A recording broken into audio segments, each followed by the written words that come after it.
The average day for a cattleman is packed with a lot of hard work, feeding, checking cattle, and all the other tasks that must be done to keep a farm or ranch running smoothly. In addition, some choose to volunteer their time to help protect this way of life for the rest of us.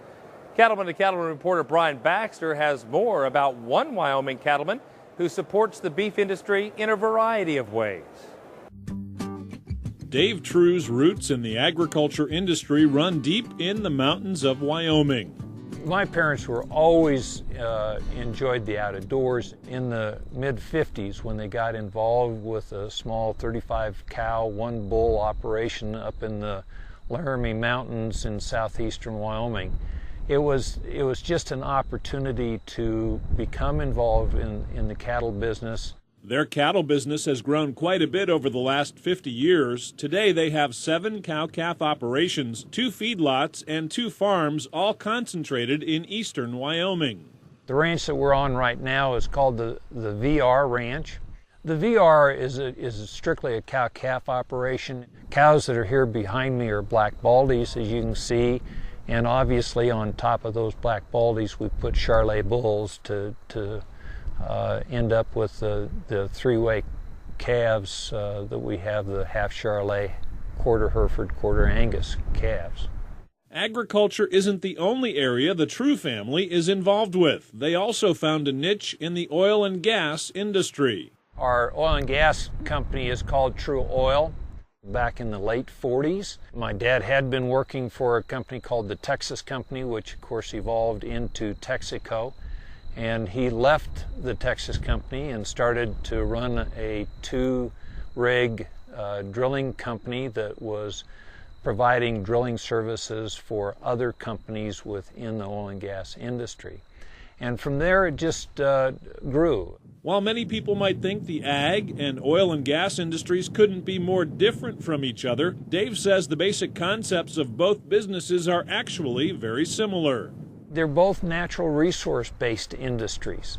They're a industry that's really founded on the prudent management and wise use of natural resources. Of course, the oil and gas is a depletion kind of use of natural resource, but yet you still have to be a steward of that resource in order to maximize its longevity and its ultimate financial benefit to society.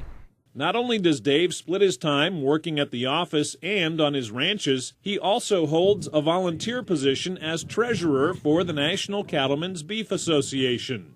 Being one of the officers has been very interesting. I've been able to be involved in some of the discussions at that level, and I've gotten to know the leadership team that we have, not only the volunteer officer leadership team, but also the staff leadership team.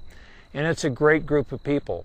Dave says while it does take extra time, volunteering is an integral part of being a strong advocate for the beef industry, and it's a responsibility he takes very seriously. I know time is precious, time is limited. We all have the same 24 hours a day, and we all keep them very full.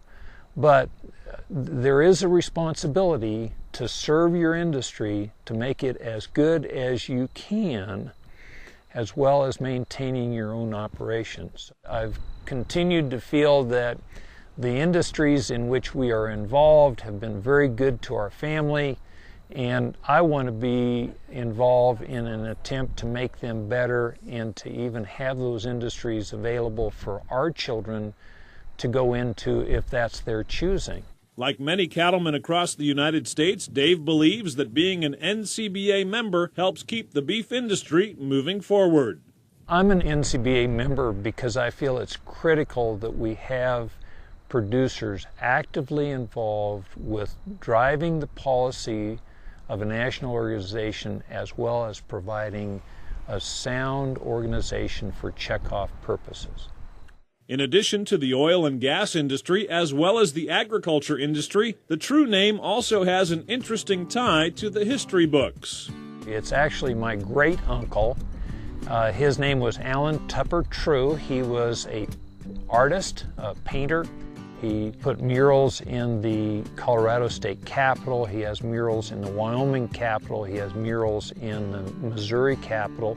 He is the artist who actually drew the Wyoming bucking horse that is always on our license plates. It's the symbol for the University of Wyoming. State government uses it, and quite honestly is probably one of the most readily identified state logos in the entire U.S. Dave says it doesn't matter who you are or where you come from. The reason cattlemen in all 50 states work so hard each and every day continues to remain the same. Whether we're standing up on a windy ridge in Wyoming or sitting in belly-deep grass down in Florida, we're all got the same goal. Ultimately, we are all driven to provide a healthy, nutritious, safe product for the consumer. Reporting from eastern Wyoming, I'm Brian Baxter for NCBA's Cattleman to Cattlemen.